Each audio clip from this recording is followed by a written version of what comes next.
Hi, buds. We're back with another highbrow show, and today we are celebrating the life of Chadwick Boseman, aka the Black Panther.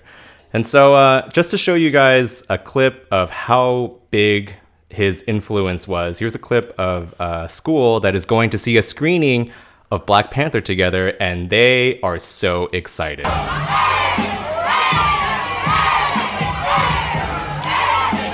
This is when it came out? They're going to a screening together, so it might have been after. But they're so happy.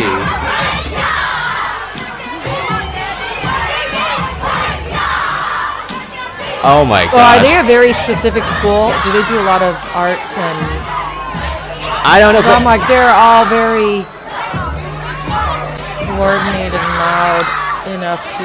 I mean, and they're wearing what are those special schools called that are very... Not magnet. Seriously, when's the last time you saw... They're all in different colors. When's the last time you saw a bunch of kids excited for a movie like this? It's seriously incredible. If they get to go for school. So Chadwick on himself recognizes the cultural impact of Black Panther. So let's see how he thinks about it. All of it's been very personal, just watching the kids experience it. And for me, I would say, there are two little kids, Ian and Taylor, who recently passed from cancer. And throughout our filming, I was communicating with them, knowing that they were both terminal. And what they said to me is, and their parents said, they're trying to hold on till this movie comes. And to a certain degree, you hear them say that and you're like, wow, that's like, I gotta get up and go to the gym. I gotta get up and go to work. I gotta learn these lines. I gotta work on this accent. So if you guys don't know, Chadwick Boseman was diagnosed with cancer in 2016. So by the time he was already working on Black Panther, he was already well within his cancer diagnosis. Yeah, he knew he was. And so him looking at these other kids who were terminal and understanding the impact that Black Panther would have on them helped him get out and go to the gym and work basically his ass off for these kids, and for the community as well. Seeing how devoted all of my castmates are, and knowing that will be something meaningful to them. But it's, to a certain degree, it's a humbling experience, because you're like, this can't mean that much to them, But seeing how the world has taken this on, seeing how the movement is, how it's taken on a life of its own, I realized that they anticipated something great. And I think back now to a kid and just, waiting for Christmas to come, waiting for my birthday to come, waiting for a toy that was going to, that I was going to get a chance to experience, or a video game. I did live life waiting for those moments. And so it put me back in the mind of being a kid, just to experience those two little boys' anticipation of this movie. And when I found out that they...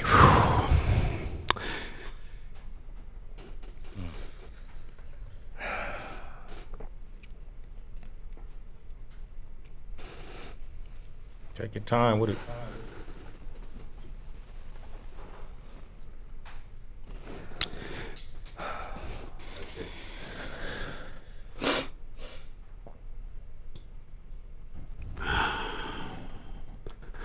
Yeah, it means a lot.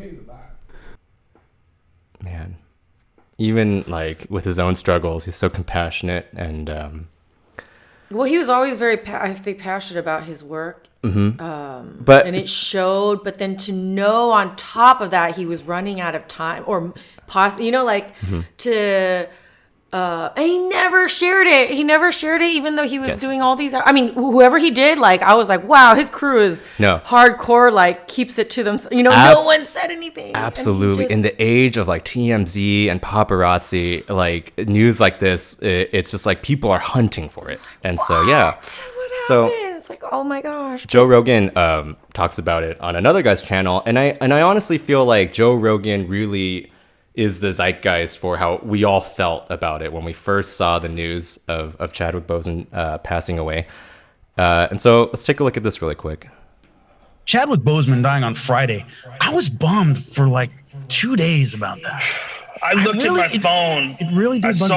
I saw and it's very rare that, you know, I say something. I just looked at the news and went, fuck. Yeah. Just instantly, fuck. That guy was cool. It's like that, losing that guy. And I remember I saw these pictures and videos of him where he was real thin in the past. And I thought maybe he was like doing some radical fasting or something. Like I had no idea. No one had any idea other than his close family that he was sick. But just what an interesting guy, and just what a sad loss. He was so brilliant. Like, we're jerks and tried to say he was like on crack and stuff. It's like, oh. Yeah, that's the thing. It's like, how do you feel now for being like assuming the worst? Yeah, they saw skinny pictures of him and called him like Crack Panther. And that's the thing. It's like, you can never judge like anyone by how they look because you don't know what they're going through. The speech that he gave, the graduating class speech that he gave, where he's talking about all the things that happen to you are preparing you for your life and preparing you for the great things that can happen to you and how you'll grow from them.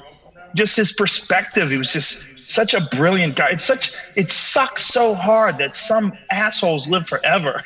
I know, and the good ones die young. And some really cool people die young, and he was one of them. You know, I put on my Instagram. Oh fuck, I'm tearing up. I put on my Instagram a video of him doing Wing Chun. You know, getting ready for the Black Panther movie, and it's just, you know, when you see a person that it was inspirational for so many. Have you ever seen that video where the Avengers movie? I'll really tear up if I talk about this. And when in the Avengers movie, when there's a video that someone took from the audience where they see him show up on screen and the whole audience goes crazy. Yeah. Have you seen that? Yeah. It's amazing. I mean, like, that movie meant so much to people. It meant more to people than just a superhero movie, because it was really the first all-black cast superhero movie. You know, I mean, the previous superheroes that were, you know, you had Luke Cage on Netflix. That was it, right? Luke Cage. Yep, that was on Netflix, yeah. And you had, you know, other than that, you had Blade, Wesley Snipes. But it's just, there's such a disparity in terms of like black superhero movies versus there's so many white superhero movies. And for one to be done and then to become literally one of the biggest movies in the history of film. I mean, that movie was a spectacular box office success, and he was so perfect in the role. And as a human being outside of the movie, he was so perfect to be that guy, you know, to be this guy who embodies what you would want from a movie star and a guy in a position of prominence and a guy who, you know, has a voice. And to see him die at 43 of cancer, it's just, you know, I mean, what I said when I looked at my phone was just, that's how I felt. Just fuck. I had no idea. None of us had any idea. And it also speaks to his character that he suffered in silence like that, and he didn't make a big deal of the fact that he was trying to get through cancer. It's a bummer, man. I saw a video of him visiting a cancer ward, talking to kids, and he had cancer. Yeah, they probably didn't tell anybody. It's crazy. Oh man. Yeah. So you want to see that the audience Black Panther reaction that Joe Rogan is talking about? So this is in Avengers Endgame, and everyone's about to come out through this portal.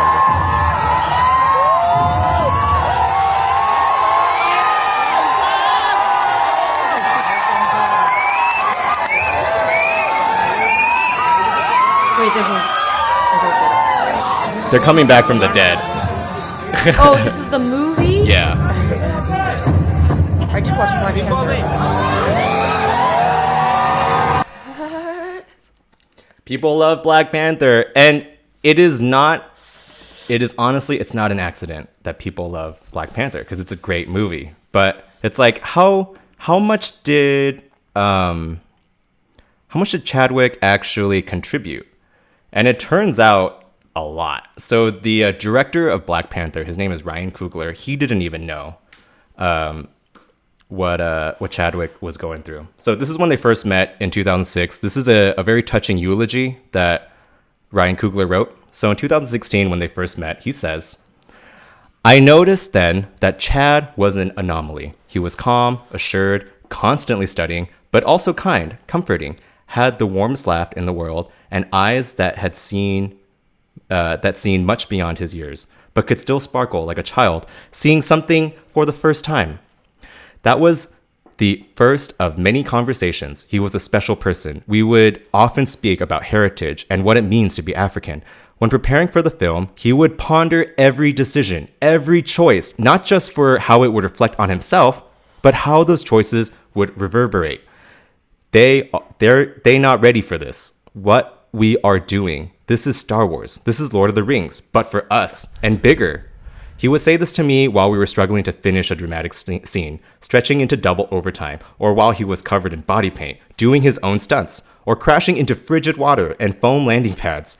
I would nod and smile, but I didn't believe him. I had no idea if the film would work. I wasn't sure I knew what I was doing, but I look back and realize that Chad knew something we all didn't. He was playing the long game, all while putting in the work, and work he did. And there's two more. While filming the movie, we would meet at my office or at my rental home in Atlanta to discuss lines and different ways to add depth to each scene. We talked costumes, military practices. He said to me, Wakandans have to dance during the coronations.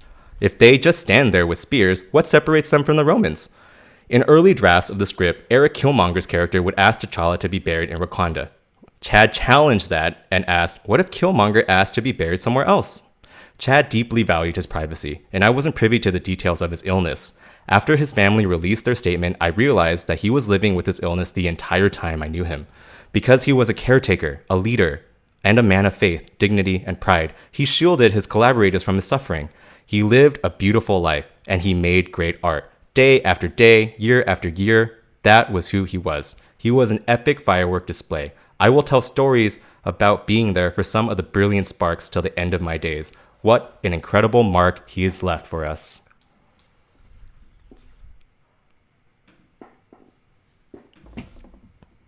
And the last paragraph. In African cultures, we often refer to loved ones that have passed on as ancestors. Sometimes you are genetically related, sometimes you are not. I had the privilege of directing scenes of Chad's character, T'Challa, communicating with the ancestors of Wakanda. We were in Atlanta, in an abandoned warehouse with blue screens and massive movie lights. But Chad's performance made it feel real.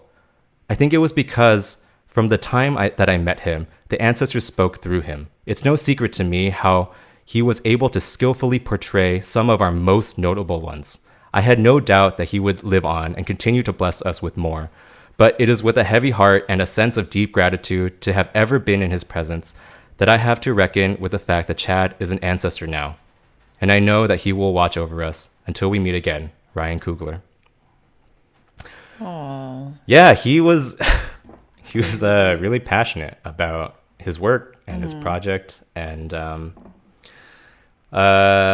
also very sensitive to not letting anyone really know that he was suffering. Well, he was a very private person, and it's like, so he's just I wanted to look at his commencement very speech. giving. Yeah, so he gave a commencement speech at Howard University, his alma mater, in 2018. And it's such a beautiful speech. I had to cut out a little bit of it to make it shorter, but if you guys have time, you should watch the whole thing. But the part we have is about... What year did he... 2018. It's 2 years ago. Okay. 1.5 years ago. 2 years ago. I can think of no better place to be right now after the Black Panther and Avengers campaigns than to return and participate in these graduation ceremonies with you. It is a great privilege, graduates, to address you on your day, a day marking one of the most important accomplishments of your life to date. This is a magical place, a place where the dynamics of positive and negative seem to exist in extremes. I remember walking across this yard on what seemed to be a random day, my head down, lost in my own world of issues, like many of you do daily. I'm almost at the center of the yard. I raised my head and Muhammad Ali was walking towards me. Time seemed to slow down as his eyes locked on mine and opened wide. He's raised his fist into a quintessential guard. I was game to play along with him, to act as if I was a worthy opponent. What an honor to be challenged by the GOAT, the greatest of all time, for a brief moment. His face was as serious as if I were Frazier in the Thriller in Manila. His movements or flashes of a pass greater than I can imagine. His security let the joke play along for a second before they ushered him away. And I walked away floating like a butterfly. I walked away amused at him, amused at myself, amused at life for this moment that almost no one would ever believe. I walked away light, ready to take on the world. That is the magic of this place. Almost anything can happen here. Ain't you? Students, your protests are also promising because many of you will leave Howard and enter systems and institutions that have a history of discrimination and marginalization. The fact that you have struggled with this university that you love is a sign that you can use your education to improve the world that you are entering. I was on a roll when I entered the system of entertainment, theater, television, and film.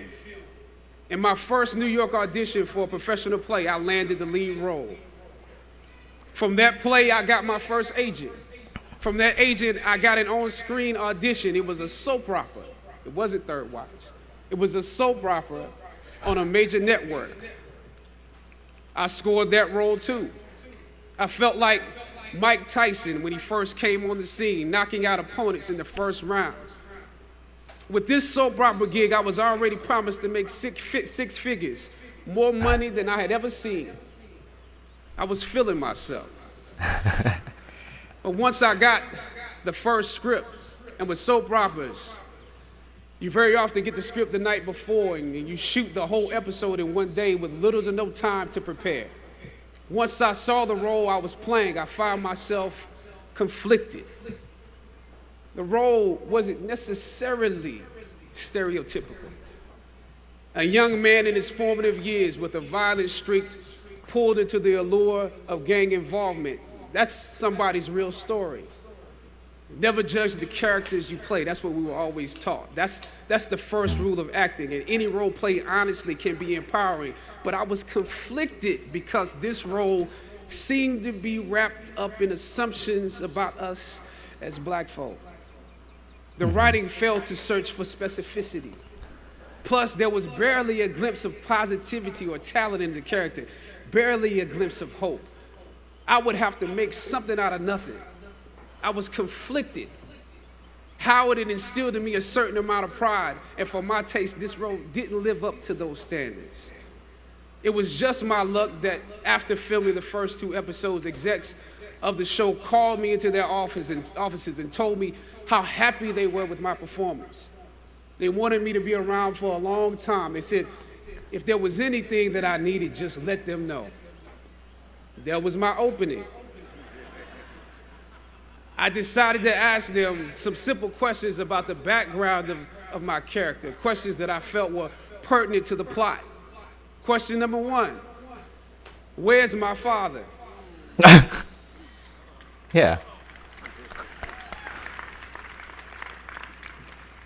The exec answered, well, he left when you were younger. Of course. Okay. Okay. Question number 2. If in this script, it alluded to my mother not being equipped to operate as a good parent. So why exactly would my little brother and I have to go into foster care? Matter of factly, he answered, well, of course, she's on heroin. I was like, she's a crack addict? That could be real, I guess. Stereotypical. But I didn't want to assume that's what it was. If we're around here assuming that the black characters in the show are criminals on drugs and deadbeat parents, then that would probably be stereotypical, wouldn't it? That word stereotypical lingered. One of the execs pulled out my resume and began studying it.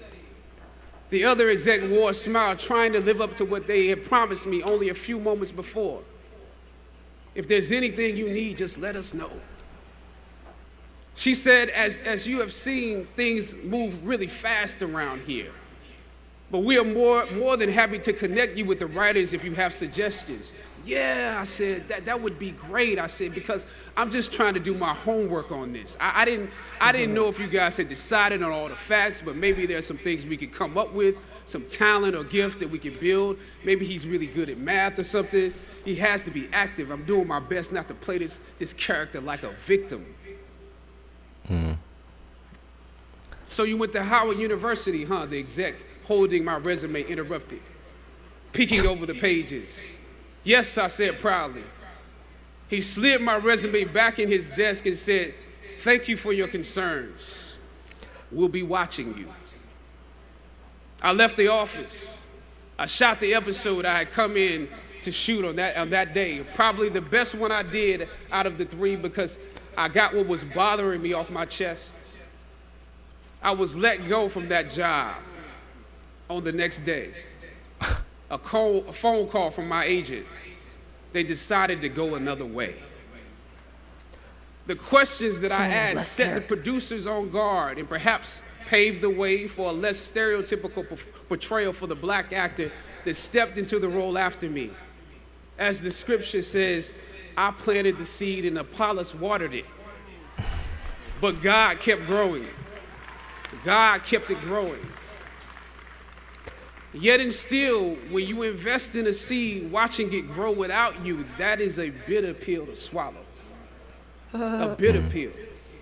Anybody that's ever been fired knows what I'm talking about. Even if you really don't want the job, when they let you go, it's like any breakup. You act like you don't care. I didn't need that damn job anyway. I didn't need them. But when you have those moments alone, you start to wonder if there was a better way to handle it. And if you could have handled it better, maybe you could help your family. And then before you know it, you're broke.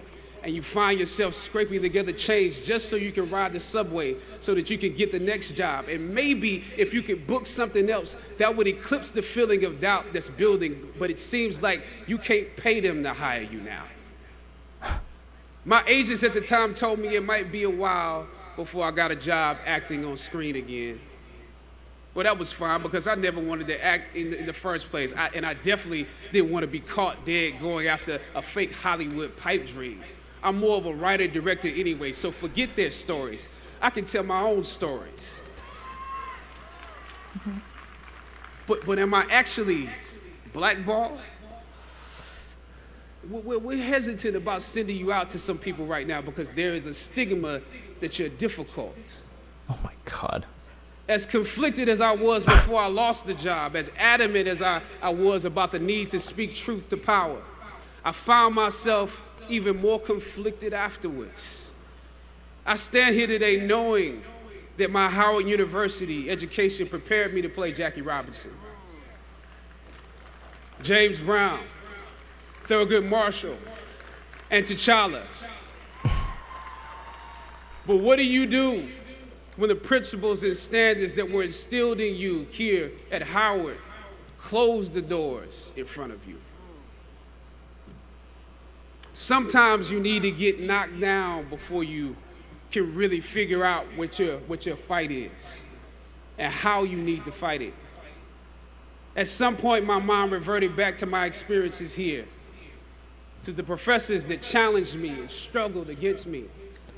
Professor Roberts Williams, Doc Singleton, George Epstein, to name a few, the ones that would fail you out of the goodness of their hearts.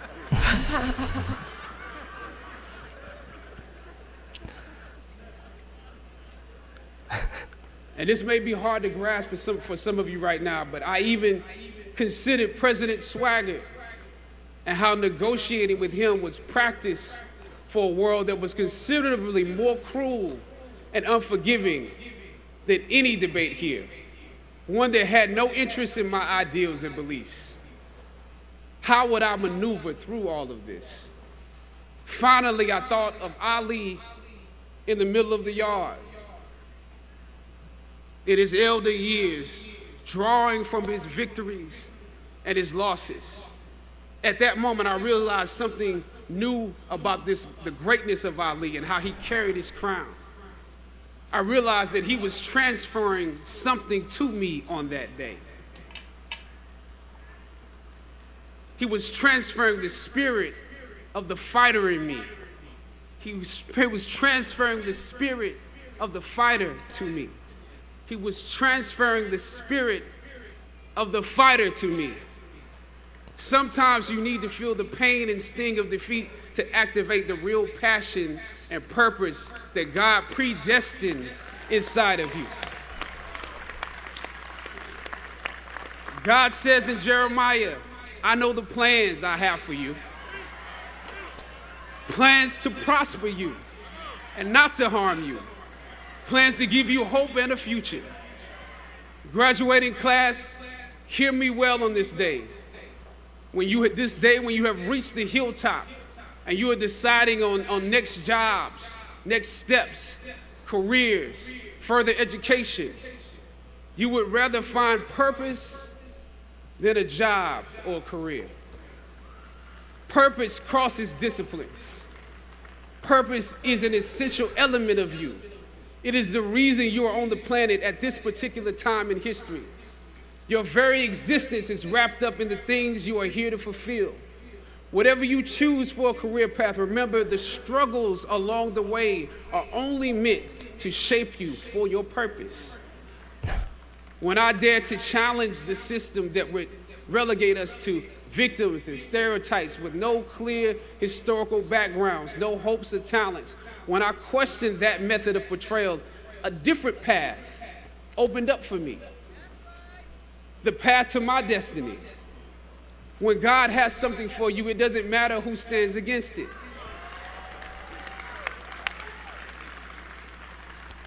God will move someone that's holding you back away from a door and put someone there who will open it for you. If it's meant for you,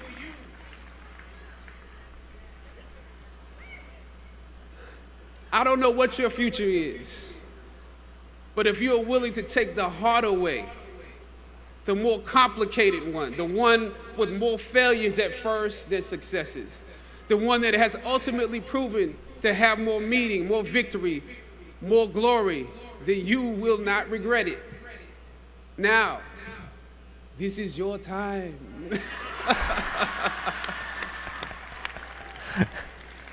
The light of new realization shines on you today. Howard's legacy is not wrapped up in the money that you will make, but the challenges that you choose to confront. As you commence to your past, press on with pride and press on with purpose. God bless you. I love you, Howard. Howard forever.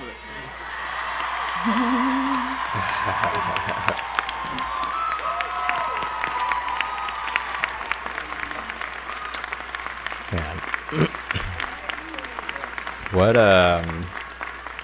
That would be yet another person from Howard University that's what a taught me something. What a beautiful analogy, though, the Muhammad Ali transferring the fight to him. And I don't think this was his intention, but then Chadwick Boseman really exemplified what it means to fight as an artist when it comes to like questioning a story. Not just being, satisfied being a victim. Not just getting the job. Right. But actually like being a representative of like the Black community. And, he really showed to choose the characters, that he wants to portray because they're true to what he. And he also showed us how, exemplary. right. So he showed us how to fight as an artist. He also shows us how to fight as like, someone with like compassion. Like he visited hospitals and like really like took it upon himself to be the hero that these kids looked up to him to be. Well, and that he wanted to be. Like, he totally knew what he wanted. And then even when it became really difficult, because it's like, okay, well, we could just, like to kind of separate a little, a job to what he didn't do it. He didn't like compromise. He was just like, no, this is what I want. I have this purpose, and what I want to do in my art form or what in my work, whatever it is going to show an example of who I am. And it's going to tell my testimony, my story of my character that has been built through and it's like, I can't just fall into that stereotype or whatever. Like, and it's easy for everybody else. Right. And so I think dang, he did it with, Yeah. And the last thing he fought as was a cancer victim. Yeah. And having to come to terms he had already done like the Jackie Robinson movie and not Jackie Robinson. Wait, was that the one? Well, he had done movies and he didn't have to work after 2016 when he got his diagnosis, but he chose to. And he did it in such like a beautiful way, and he worked with so hard, and he left such a mark that it's just like immediately recognized the loss when he died. And it's because it's like, whoa, he was just beginning, right? It seems like he really we peaked. Then could see it wasn't that he was beginning; he peaked, and it was like, wow, he's large, like he's a huge superstar. He's an icon now. And no, that's what I'm saying. But then we're gonna wait for more stuff from him, don't you think? No, I know, but what I was saying is, like as a cancer victim, he didn't have to work. That's what I'm saying. He fought to work to leave his mark with the talents that he had. He wasn't just going to be a cancer No, I know. victim. I'm just exemplifying how he fought. And he fought as a cancer victim to make good work. And that is why I think his example of Muhammad Ali is actually exemplified in his own life as well. And so there are a couple tweets that I thought were really perspective building. And so one thing, it's easy to kind of group Hollywood as like one big conglomerate, but then Anna DuVernay says, Black Hollywood is small, like a small village. When you think about it, there's really a handful of us working, actors, writers, HODs, crews, directors, in a massive industry. One absence devastates. Chad loomed large among us. We will miss him, never forget him, love him, always.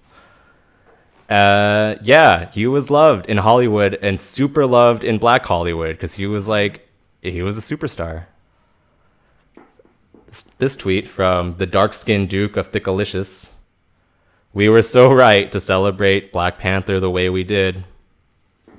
And that's the thing. It's like some superstars, like they let you down in some way. Like Chadwick had like no weaknesses. He was just all around super guy. Also, he was very educated. Like, if you see statistics now, like Black American fathers put in more time and energy into the household stuff and work than all other demographics.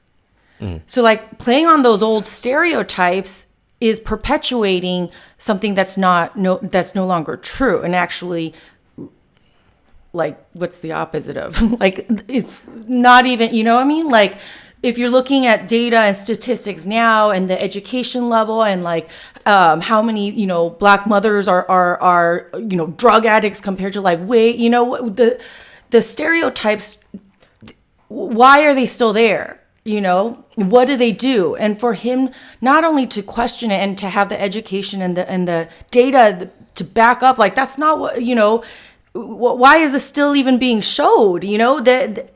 That's what I think it pushes people to see also and question and be like, hey, yeah. And I think that's why he represents something so good and wholesome. It's like he represented the truth, like, and he wanted that to be shown.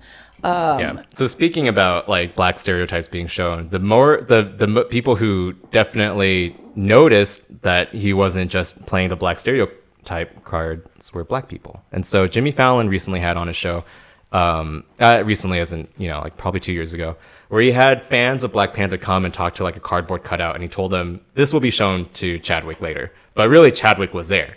And so watch just how people their message to him, but also how they react to him. It's pretty remarkable.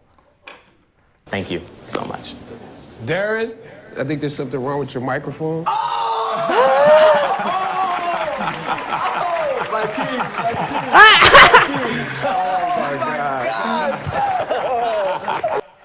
Oh man, what a reaction. I know. You can tell he just likes making people happy. Here's a mom with her son saying thanks to Chadwick. For me, as the mother of a young son, my son's childhood has been defined by Barack Obama and now Black Panther, so thank you. Hey, that's way too much praise. The son's reaction. He's like, He says that's way too much praise. Like, don't compare me to Barack. Here's another Howard University student saying her thanks. I just want to say thank you so much for showing us that there are avenues for us. Ain't you?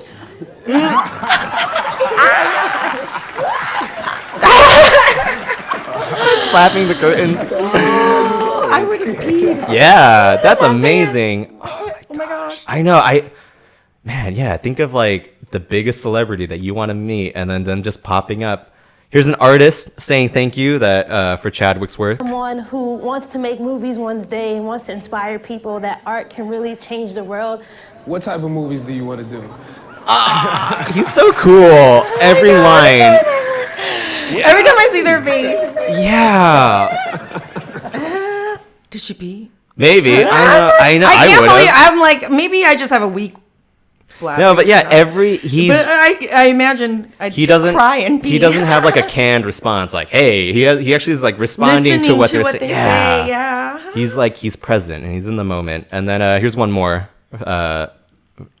Let's see. Oh, Take a second now to it's thank the making black me really women sad. too, I never got because to they meet weren't them. strong because they were angry. They weren't strong because they were hurt. They were strong because they were strong. And that meant the world to me, so thank you. Wakanda forever. Wakanda forever. Look at the reaction. Yeah, she was saying thank you for making the woman strong, not because like they were angry or trying to get and she's like, you made them strong because they were strong. They were just And- good characters. Yeah, and that's really the point he was trying to make was that like black people can be people without the trauma. Well, it's just there. Yeah, no, the stereotypes. No more, because now so many people can relate, because how many of them fit those stereotypes? It's like how many Asian stereotypes do we fit? I don't know anymore. And but it's like, and for that. And you said earlier, like, you're sad because like he's gone, but like this is a chance for us to really celebrate his life, because he's done so much, and you can just tell by like the reactions of like the people that are like thanking him for like being like a great example like for their community and like creating art and like really raising the bar for black superhero movies. Like, or just to hopefully even grow more of Black Hollywood so that we can see more stories, open up the good stories, Yes. not just these weird stereotypical token stories like what was that, like we've seen that over again, but real stories that there's only so many times we can see movies about the magic Negro. It's like they're not just a race of people to help white people. They have their own stories too. Yeah, I just feel like what Joe Rogan says, like how many white superheroes? And like, but then, and it's not just about, it's just trying to get that diversity that we know is out there and real and whatever. And like, so that more of us can relate to them and then be like them. Yeah. All right. Well, that's, I wanted to end this video with the first clip we played. I'm super high now. How which many was did I smoke? those It's like trying kids. not to cry. which was those kids just having the time of their life because they're all going to go watch Black Panther screening together. So let's finish up with this clip. Yeah, we should support our education system and art. Oh, it's like art academy. You know what I mean? Like, these kids are so cool. I need to learn these dance moves. that's what I'm saying. I think they do dance and stuff. Like but they're all in different types of. Oh, that's it's not like Harry Potter, but. Right? They're colorful. They're in different groups. I mean, some schools have uniforms. Yeah, but they have so many different colors. Like I hear music in the background. There's Well, my school had uniforms, and we could pick between green, like gray, and maroon. But we were all. It doesn't matter what color you wore. You still went to the school. Ours changed as we started. What's it called? All right. Well, no one's interested in that. Let's finish up this episode. Thank you so much for watching. If you want to see more clips on Chad Boseman, just look for them on YouTube. They're all great. They're all wonderful. Definitely check out the full Jimmy Fallon clip because I didn't want to get that taken out of our video, but we'll see. Anyways, so I couldn't put the full thing, so I had to cut them up into little clips. It would be too long. But yeah, that was Chadwick Boseman. Definitely worth celebrating. He will be missed, but we should be grateful for the incredible work he did. Amazing. Don't forget to smoke cannabis, your coronavirus infection prevention medicine. And if you don't have buds, we're your buds. We'll see you next time. Bye. Bye.